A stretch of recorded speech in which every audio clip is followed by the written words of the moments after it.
সংস্কারের কিছু প্রস্তাবে মনক্ষুণ্ণ বিএনপি। সংবিধান নিয়ে ছেলেখেলা করার অধিকার কারণেই, বললেন হানিফ।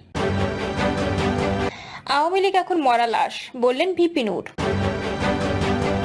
আওয়ামী লীগের পুনর্বাসন ইস্যুতে ছাত্রদল বিএনপির দু গ্রুপের সংঘর্ষ, আহত 10। এবং সর্বশেষ জানাবো, 8 বছরের বন্দি জীবনে প্রায় 41,000 বার চোখ হাত বাঁধা হয়েছে, বললেন আজমি। শুনছিলেন সংবাদ শিরোনাম, এবারে বিস্তারিত। সংস্কারের কিছু প্রস্তাবে মনক্ষুণ্ণ বিএনপি। বিএনপির সাম্প্রতিক সংস্কার প্রস্তাবের কিছু বিষয়ে অসন্তোষ প্রকাশ করেছে। অন্তর্বর্তী সরকারের 4টি সংস্কার কমিশন 15 জানুয়ারি প্রধান উপদেষ্টার কাছে যে প্রতিবেদন জমা দিয়েছে, তাতে বিশেষত সংবিধানের মূলনীতি পরিবর্তনের সুপারিশে দলটি আপত্তি তুলেছে। সংবিধান সংস্কার কমিশন গণপ্রজাতন্ত্রী বাংলাদেশ নাম পরিবর্তন করে জনগণতন্ত্রী বাংলাদেশ রাখার প্রস্তাব দিয়েছে এবং রাষ্ট্র পরিচালনার মূলনীতি থেকে ধর্মনিরপেক্ষতা, জাতীয়তাবাদ ও সমাজতন্ত্র বাদ দিয়ে সুপারিশ করেছে। এই প্রস্তাব বিএনপি মেনে নিতে নারাজ। বিএনপির এক নেতা জানান, নির্বাচন সংক্রান্ত সংস্কারের প্রস্তাব নিয়ে দলের আপত্তি নেই, তবে সংবিধানের মূলনীতি পরিবর্তন বিএনপি মানবে না। সংবিধানের জাতীয়তাবাদ বাদ দিয়ে বহুত্ববাদ যোগ করার প্রস্তাবও দলটির জন্য গ্রহণযোগ্য নয়। এ কারণে বিএনপি প্রথমে জুলাই ঘোষণাপত্র নিয়ে প্রধান উপদেষ্টা ডাকাত সর্বদলীয় বৈঠকে অংশ নিতে চায়নি, তবে শেষে একজন প্রতিনিধি পাঠায়। বিএনপি বলছে, সংস্কারের কারণে নির্বাচনের বিলম্ব হওয়া উচিত নয়। দলের নেতারা মনে করেন, অন্তর্বর্তী সরকারের প্রধান দায়িত্ব জনগণের সরকার প্রতিষ্ঠা করা। বিএনপির দাবি, সংস্কার চলবে, তবে নির্বাচন প্রক্রিয়াও একই সঙ্গে চলবে হবে। দলটি জুলাই আগস্টের মধ্যে জাতীয় নির্বাচন দাবি করেছে এবং দ্রুত নির্বাচনের তারিখ ঘোষণার আহ্বান জানিয়েছে। সংবিধান নিয়ে ছেলেখেলা করার অধিকার কারণেই, বললেন হানিফ। দীর্ঘ 9 মাসের রক্তক্ষয়ী যুদ্ধ, 30 লাখ শহীদের রক্ত এবং 2 লাখ মা বোনের সম্ভ্রমের বিনিময়ে অর্জিত এই মহান স্বাধীনতা সংবিধান, গৌরবের সংবিধান নিয়ে ছেলেখেলা করার অধিকার কারণ নেই বলে মন্তব্য করেছেন আওয়ামী লীগের যুগ্ম সাধারণ সম্পাদক মাহবুবুল আলম হানিফ। বিবৃতিতে হানিফ বলেন, সংস্কারের মূল উদ্দেশ্যই হলো বাংলাদেশের মুক্তিযুদ্ধের ইতিহাসকে মুছে দেওয়া। সংবিধান সংস্কার কমিশনের প্রস্তাবনায় সেটি ফুটে উঠেছে। সংবিধান সংস্কার কমিশন অন্তর্বর্তীকালীন সরকারের কাছে বেশ কিছু প্রস্তাবনা দিয়েছে, যেখানে বাংলাদেশের সাংবিধানিক নাম ও রাষ্ট্রীয় মূলনীতি সহ গুরুত্বপূর্ণ অনেক ক্ষেত্রে পরিবর্তন আনার সুপারিশ করা হয়েছে। তিনি আরো বলেন, কমিশন সংবিধানের অনুচ্ছেদ 150-2 বিলুপ্তির সুপারিশ করেছে এবং এর সংশ্লিষ্ট 5ম, 6ষ্ঠ এবং 7ম তফসিল সংবিধানের না রাখার সুপারিশ করেছে। এটি একেবারে গ্রহণযোগ্য নয়। সংবিধান সংস্কার বা পরিবর্তন করার কোনো এখতিয়ার অন্তর্বর্তীকালীন সরকারের নেই জানিয়ে তিনি বলেন, একমাত্র নির্বাচিত সরকারই পারে যথাযথ প্রক্রিয়ার মধ্য দিয়ে সংবিধান সংস্কার বা পরিবর্তন করতে। পার্লামেন্ট ছাড়া কোনো ব্যক্তি, প্রতিষ্ঠান বা সরকার এটি করতে পারে না। তাদের যদি কোনো প্রস্তাবনা থেকে থাকে, তাহলে সেটা আগামী সংসদ নির্বাচনের মাধ্যমে যে সরকার গঠিত হবে সেখানে উত্থাপিত হবে এবং নির্বাচিত জনপ্রতিনিধিরা যদি মনে করেন সংস্কার প্রয়োজন, তাহলে সংসদে সেটা পাশ হবে। বাংলাদেশের জন্মের ইতিহাস মুছে ফেলার যে ঘৃণ্য অপচেষ্টা, সেটি কোনোভাবে বরদাস্ত করা হবে না। আওয়ামী লীগ এখন মরা লাশ, বললেন ভিপি নূর।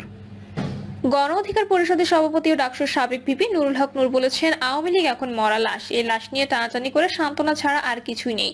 নূর বলেন, আওয়ামী লীগকে আর রাজনীতি করার সুযোগ দেওয়া যাবে না। তারা যদি আবার কোনোভাবে ফিরে আসে, তাহলে 2008 সাল থেকে 2024 সাল পর্যন্ত যে নারকীয় তাণ্ডব করেছে সেটি শুরু হবে, ফের হাসিনাবাদ কায়েম হবে।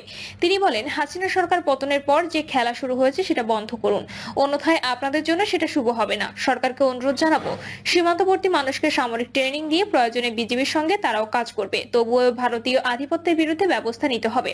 সাবেক ডাকসুর ভিপি বলেন, চাঁপাইনবাবগঞ্জ সীমান্তে ভারতীয় বিএসএফ এর সঙ্গে গোলাগুলি হয়েছে।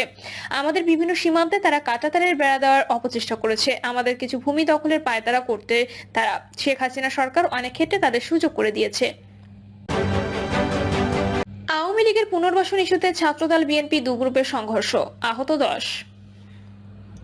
চুয়াডাঙ্গার দামুড়হুদা উপজেলার দর্শনায় কেরু শ্রমিক ও কর্মচারী ইউনিয়ন নির্বাচনে আওয়ামী লীগের পুনর্বাসন হচ্ছে এমন অভিযোগ এনে উপজেলা ছাত্রদল বিক্ষোভ করতে গেলে স্থানীয় বিএনপি ও ছাত্রদলের দুই গ্রুপের মধ্যে দফায় দফায় সংঘর্ষের ঘটনা ঘটে।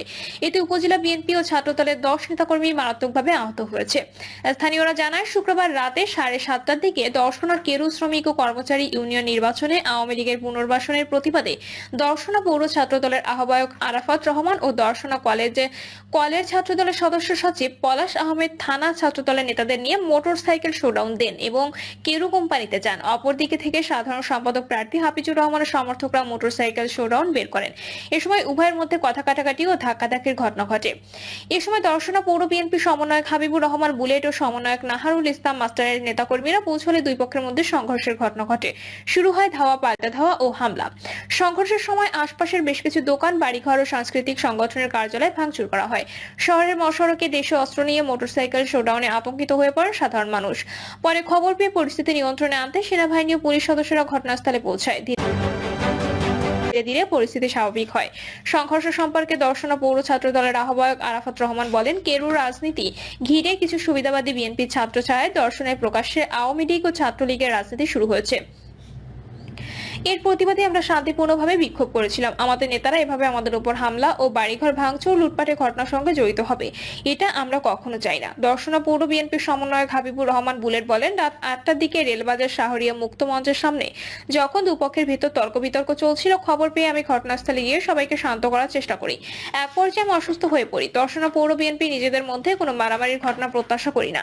আমরা ঐক্যবদ্ধভাবে থাকতে চাই। দর্শনা থানার ওসি শহীদ তিতুমির জানান, পরিস্থিতি নিয়ন্ত্রণে আছে। এজাহার দিলে মামলা গ্রহণ করা হবে। পুলিশ অভিযান শুরু হয়েছে। অভিযুক্তদের আইনের আওতায় আনা হবে। 8 বছরের বন্দি জীবনে প্রায় 41,000 বার চোখ হাত বাঁধা হয়েছে বললেন আজমি।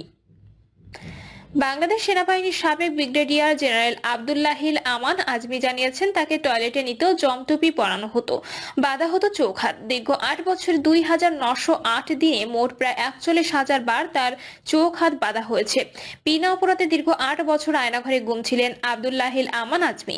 গত বছরের 5ই আগস্ট ছাত্র জনতার গণঅভ্যুত্থান আওয়ামী লীগ সরকারের পতনের পরদিন তিনি মুক্তি পান। এরপর থেকে বিভিন্ন সময় তিনি বন্দি জীবনের বিভিন্ন লোমহর্ষক ঘটনার বর্ণনা দিয়েছেন।